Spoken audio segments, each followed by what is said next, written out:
Krishna classes बच्चों। तो कल जो हमने इससे पहले की बच्चों वीडियो बनाई थी उसमें हमने नाउन्स के बारे में पढ़ा था। तो हमने ये पढ़ा था कि नाउन्स काउंटेबल भी होते हैं और अनकाउंटेबल भी होते हैं। तो बच्चों जो हमने काउंटेबल नाउन पढ़े थे उन नाउन्स के बारे में एक बात पढ़ी थी कि इन नाउन्स को हम सिंगुलर और प्लूरल में कन्वर्ट कर सकते हैं। मोस्टली सिंगुलर होते हैं, अगर प्लूरल है तो उनको सिंगुलर में कन्वर्ट कर लेंगे, सिंगुलर है तो उनको प्लूरल में कन्वर्ट कर लेंगे। उसमें जो कल हमने समझा था वो ये समझा था कि जैसे बॉय लिखा है तो बॉय के आगे एस लगा दिया तो बॉयज हो गया। टेबल लिखा है तो टेबल के आगे एस लगा दिया तो टेबल्स हो गई। यानी टेबल आपका सिंगुलर है और टेबल्स प्लूरल हो गया। यही पढ़ा था ना बच्चों। लेकिन कुछ नाउन्स ऐसे होते हैं जिनमें हमें क्या करना है, जिनमें हमें उनको हिसाब से कन्वर्ट करना है। ये जरूरी नहीं होता कि हम सारे नाउन्स में एस लगा देंगे और वो बच्चा आपका क्या प्लूरल बन जाएगा, नहीं ऐसा नहीं। तो उसमें क्या क्या है वो हम इसकी भी 2 वीडियोस बनेंगी। एक वीडियो ये है जिसमें आपको समझना है कि कैसे होता है और बाकी 2 वीडियोस में कल हम सीखेंगे। तो बच्चों आज ये सीखना है कि 2 noun S, double S, S H, C H और एक्स जिनका एंड होता है। जैसे ये बेंच लिखा है, बेंच के लास्ट वाले ये 2 क्या है, सी एच, ये देखो एक्स, ये एस एच है, ये डबल एस है, ये एस है। तो हो गया ना सारे। तो जिनके एंड में ये वर्ड्स आते हैं उनको हमें क्या करना है, उनमें हमें ई एस और जोड़ देना है। खाली एस नहीं जोड़ना है, क्या जोड़ना है, ई एस जोड़ना है। अब देखो कैसे हो जाएगा, ये बेंचेस है ना, ये क्या लिखा हमने, बॉक्सेस, ये कैसे लिखेंगे, बुशेस है ना, ये क्लासेस। क्या करा, आप क्या कर रहे हो बच्चों, सिर्फ ई एस जोड़ लो। आपने इसमें क्या पढ़ा था, आपने यही पढ़ा हमने कि जिनके जो नाउन की स्पेलिंग में लास्ट में S, double S, C H, S H और एक्स वर्ड आते हैं उसमें हम सिर्फ ई एस जोड़ देते हैं। ओके, अब लास्ट में गैस बचा तो इसको क्या लिखा हमने, गैसेस। तो ये क्या हो गए, ये इसका सिंगुलर हो गया, ये सिंगुलर हो गया और ये क्या हो गया, ये प्लूरल हो गया।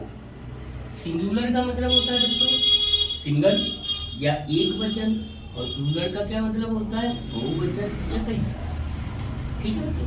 अब ऐसे नाउन जिनके एंड में वाई आता है उनमें हमें क्या करना है, उनमें हम वाई को हटा देंगे और उसकी जगह आई ई एस जोड़ देंगे। क्या करेंगे, जैसे बेबीज। अब देखो बच्चों इसमें आपने क्या करा, यहाँ से वाई हटा दिया और सिर्फ आई ई एस जोड़ दिया, तो ये क्या हो गया, बेबीज। ऐसे ही बॉडीज है ना बच्चों, देखते जा रहे हो, आपको समझ में आ रहा है। Cities, countries, flies, F L, Y नहीं लिखेंगे, वाई हटा देंगे और आई ई एस लिखेंगे, L A D I E S, S T O R I E S, students. देखो बच्चों आपने क्या जोड़ा, सिर्फ लास्ट में I E S, I E S, I E S सब में जोड़ दिया और इसको जोड़ने से ये क्या हो गए, ये इनके प्लूरल हो गए।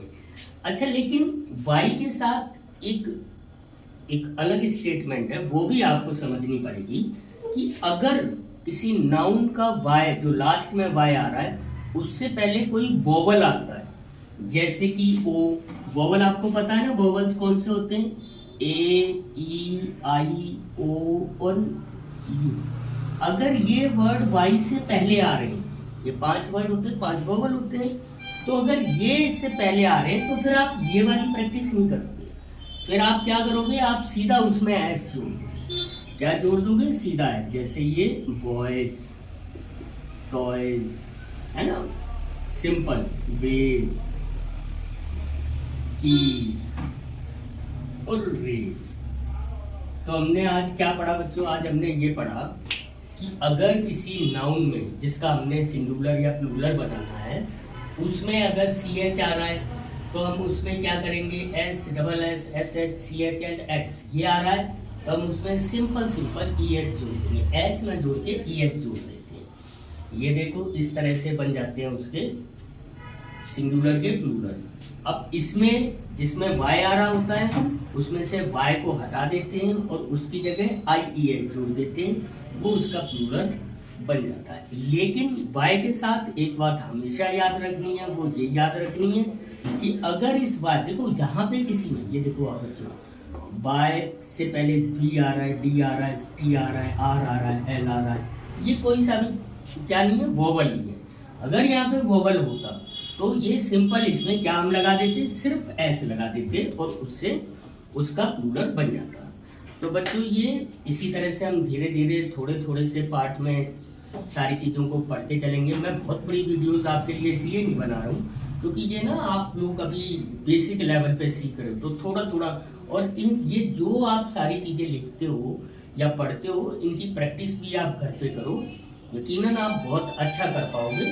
तो बच्चों इसी तरह से इसको आराम से आप एक कॉपी बनाओ, उस पर लिखो और प्रैक्टिस करो, धीरे धीरे आपको इसी तरह से इंग्लिश आ जाएगी। साथ के साथ लाइक, सब्सक्राइब और शेयर जरूर करते रहो बच्चों, क्योंकि जब आप लाइक और सब्सक्राइब करते हो या शेयर करते हो तो उससे हम जैसे टीचरों का थोड़ा सा, हम टीचर्स एनकरेज होते रहते हैं, तो आप लोगों के लिए और अच्छा करने का हमारा मन करता है।